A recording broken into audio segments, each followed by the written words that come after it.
The wind rolled across the wide Arizona plains like a restless spirit, carrying dust, sage, and the quiet songs of a land older than memory. Eli Turner, the shy farmer everyone in town knew but rarely heard speak, stood at the edge of his field with a hoe in hand, staring at the horizon as if it held the answers to the questions he never asked.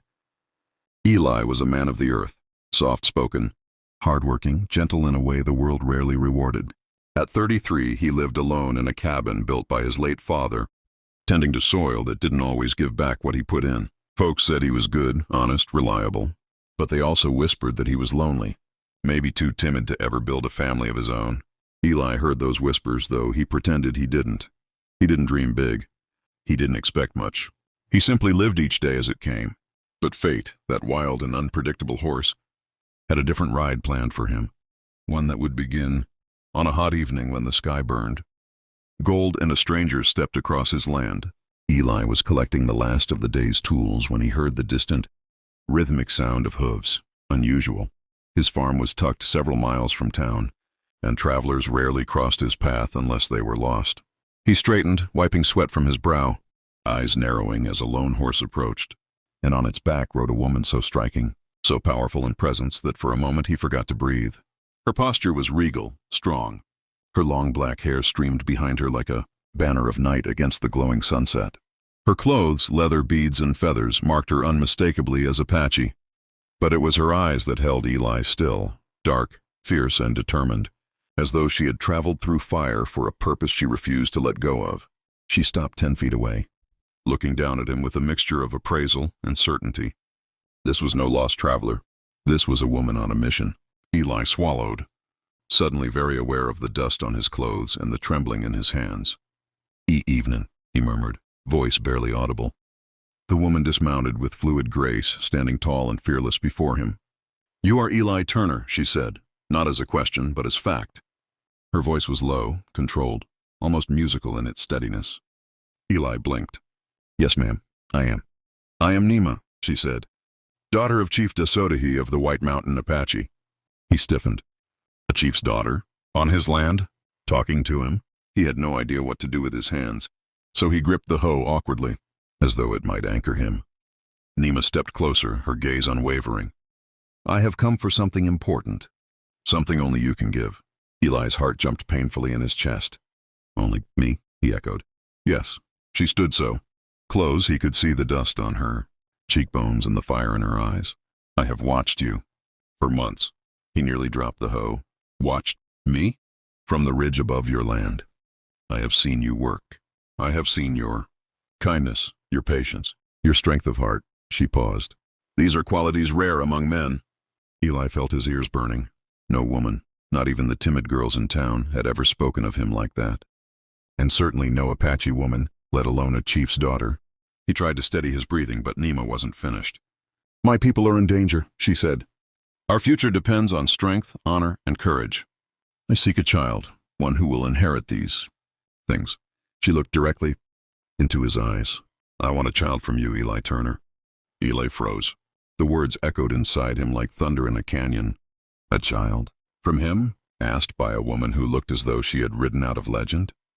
He stared at her, mouth opening and closing, no sound coming out.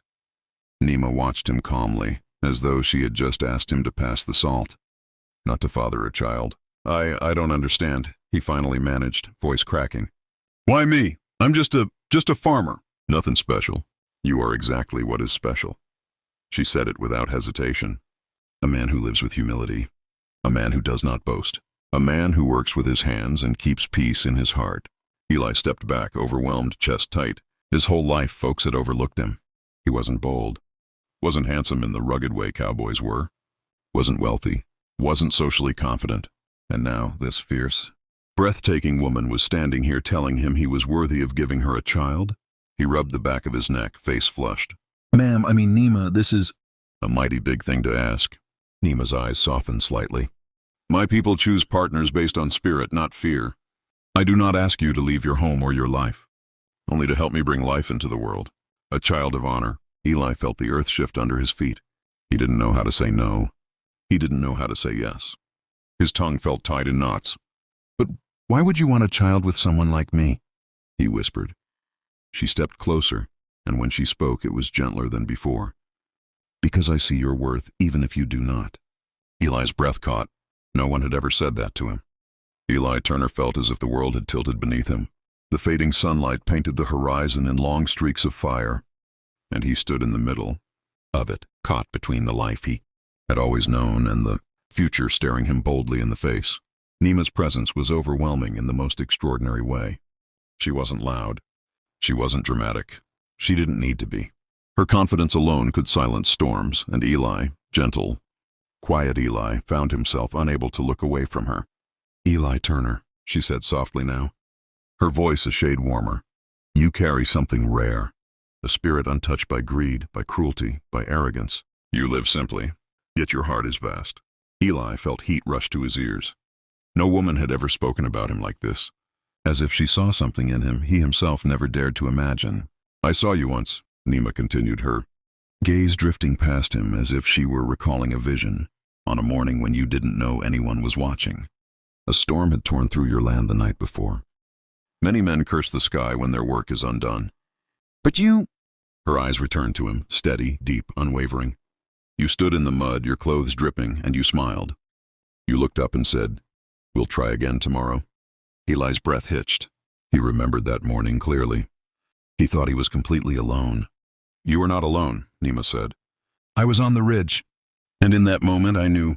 A man like you gives strength to everything he touches. Eli slowly lowered the hoe he was holding, his fingers trembling. Nima, I'm flattered, really I am. But why would you choose me? I ain't brave like the men in your tribe. I ain't a warrior. She took a single step closer, her shadow merging with his. You do not understand, she said. You do not need to fight with weapons to be a warrior. A true warrior fights with the heart first. And your heart, Eli Turner, is the kind that builds, not destroys. He swallowed hard. Something inside him, something buried, quiet, forgotten, stirred like a small flame catching wind. Nima lifted her chin. My people are suffering. Our tribe has been fractured. We need new life, life that carries honor, patience, and the strength to heal instead of harm. I seek a child who will belong to both our worlds. A bridge. Her voice lowered to a whisper, but it struck Eli harder than any shout. And I choose you. Eli staggered back, overwhelmed. I don't know what to say. Say what your spirit feels, Nima replied, not what fear tells you. But what did his spirit feel? He didn't know. All he knew was that he was no hero. No savior, no warrior. He was a simple farmer who kept to himself, spoke softly, and tried not to trouble anyone. Yet here stood a woman who could have chosen any warrior, any nobleman, any bold rider from her tribe. But she had come to him. Eli turned away, gripping the fence beside him as if the wood could steady his spiraling thoughts.